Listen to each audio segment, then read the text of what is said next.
Hi there everyone, Dr. Beth Westy here, and I wanted to talk about some really important points on diet, schmiet, and with menopause and why that won't work, why so many women have struggled and are frustrated to no end on what to do next with their hormones.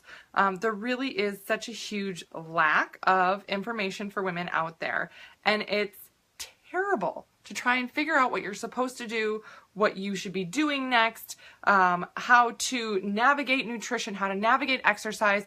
Is this going to be helpful for me? Is this not going to be helpful for me?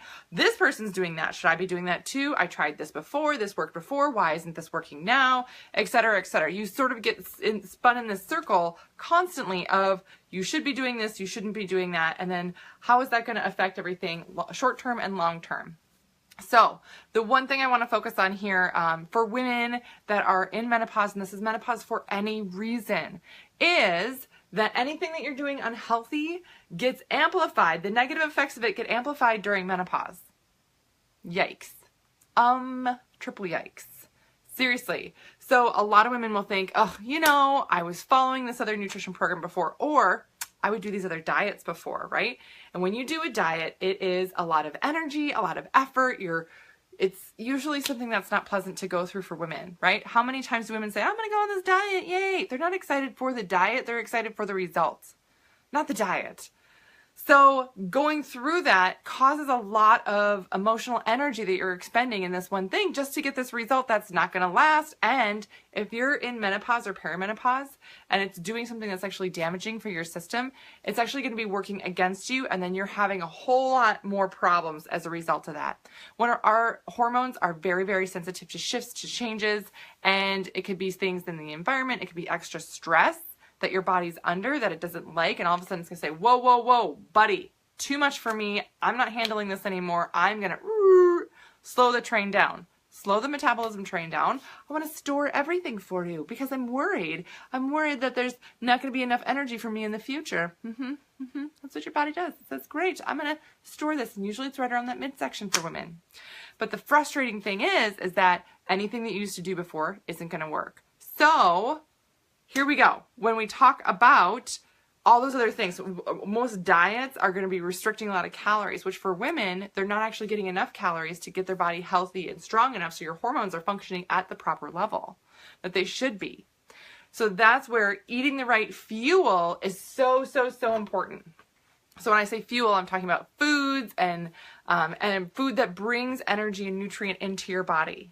So any unhealthy things that you're going through, that you're doing, so you're not working out at all, you're eating a really bad diet, you're eating things that are high in sodium, high in salt, lots of preservatives, lots of additives, all these other things, that's going to cause a negative effect on your body, right? Like everybody's done that before, right? Like, oh yeah, I've binged, or I went on vacation and it was vacation, but you eat all these things that are not good for you and you're like, ugh, I feel kind of junky now.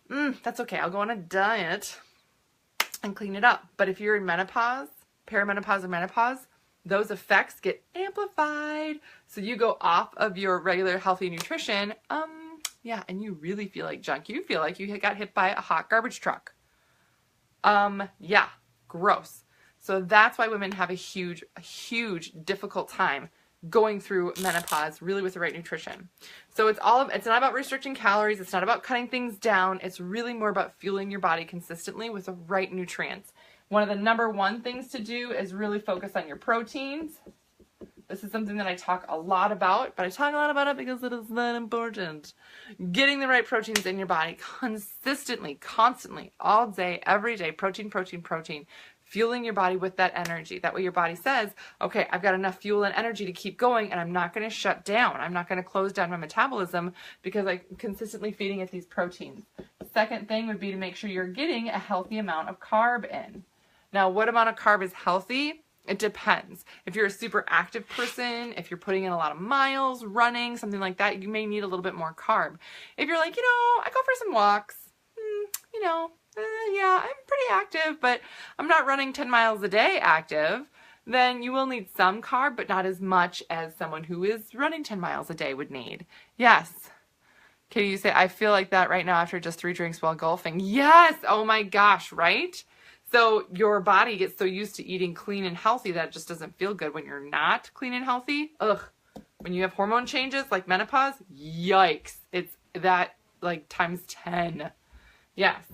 So getting those healthy proteins and consistently getting the right amount of carbs for you. So if you have questions on what the right amount of carb for you is, feel free to send me a message, email me, whatever. I can help you kind of navigate based on your activity level what a good starting number of carb would be for you.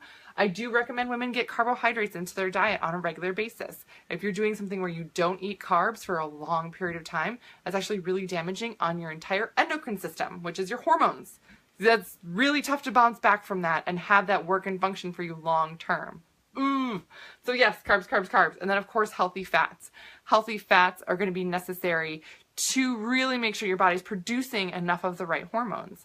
So that just rounds it off. But really the proteins and the carbs, number 1 and number 2 to focus on here. And after that, right, then the next thing is getting enough veggies in, making sure the foods that you're eating are clean. There's not a ton of preservatives in them, right? You're not eating things out of a box. You're trying to make fresh food as much as possible, or the next best thing, right? People always talk about fresh vegetables first. After that, you're looking at frozen vegetables, and then it's like canned vegetables, right?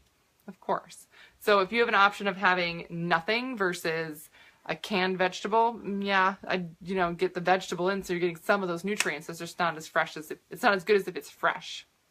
So little things like that actually make a really big difference when you're going through some hormonal changes. For a lot of women, they're thinking, oh, you know what?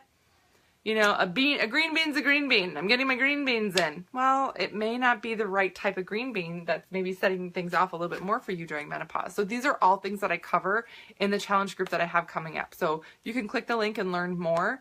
But I really do focus and dive in on a lot of these specifics for women, just because when your hormones shift and change, you really need to do things to keep up with that. Otherwise, you're going to be stuck, like trying to catch up all the time, all day. I'm trying to catch up because you wake up feeling like junk. You wake up because, again, everything is amplified when you're not eating and having as clean of a nutrition diet. So, that's the info I got for you guys tonight. If you have questions, again, don't hesitate. But getting the right proteins in, right carbs in, number 1 and number 2 thing to focus on. And from there, really working with the hormones. All right, I will chat with you guys tomorrow.